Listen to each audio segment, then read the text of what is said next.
Welcome to this week's Movie Math, where what at first glance might look like just a stormy box office weekend is actually full of silver linings.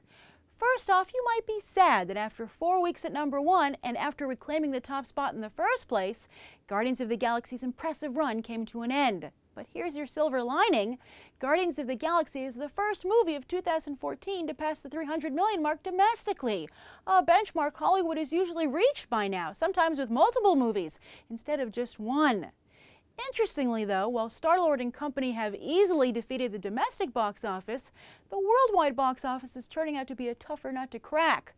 The Marvel flick is currently #7 internationally, and perhaps the 70s and 80s nostalgia that made it like crack cocaine over here doesn't quite play overseas. Although, Guardians does have yet to reach box office-rich Asia. Yes, 2014 ain't over yet, and this has been an unpredictable year. Don't forget we have The Hunger Games Mockingjay Part 1, The Hobbit The Battle of the Five Armies, and potentially even Big Hero 6 and Interstellar still to go. All candidates to dominate the worldwide top 10. But no matter what happens, there's no denying Hollywood and myself were wrong not to have more faith in Rocket Raccoon's ability to get the job done. Now, where's the silver lining with No Good Deed winning the weekend, a film which also can't get any respect? Several.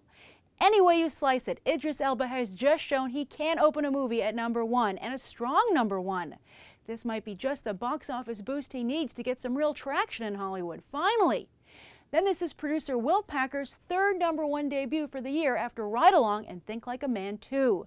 And 2 of those 3 movies are colorblind, meaning that the stories are not racially specific and the cast just happens to be predominantly black. And with all this success providing a sturdy foundation, Packer is set to try and loop in all audiences with The Wedding Ringer in January 2015. Yes, he's not only clever creatively, but strategically, releasing fun movies with appealing casts and top-notch production values during traditionally low points in the year. But with an overcrowded release schedule, just how long can he keep September and January to himself? But despite these individual wins, Hollywood overall continues to suffer. The weekend as a whole couldn't match last year's when Insidious Chapter 2 topped the box office with 40 million, and 2014 still lags about 6% behind 2013. Dolphin Tale 2 certainly didn't help, as the sequel was unable to build on the original film, instead actually losing some ground. The first Dolphin Tale also opened in September 3 years ago with 19 million, although in 3rd place. But surely Warner Brothers would have been willing to drop down a slot for the extra cash, especially when you take into account inflation. Perhaps the real mistake, though, was not to release the film in 3D, as was the first. But there was some pretty good news for Tom Hardy, whose silver lining is that maybe his career is not dead. Or maybe it was audiences' love for the late James Gandolfini that powered The Drop, playing in just 800 theaters to debut in 6th place. And considering Hardy's post-The Dark Knight Rises resume of Lawless Locke and now The Drop, Mad Max Fury Road, and The Revenant, where he'll star opposite box office darling Leonardo DiCaprio, can't come soon enough. As for the rest of the box office, the holds were pretty decent across the board. Teenage Mutant Ninja Turtles is trying to reach 200 million domestically, and worldwide it's past 300 million. And who'd have ever guessed Let's Be Cops would pull in over 70 million?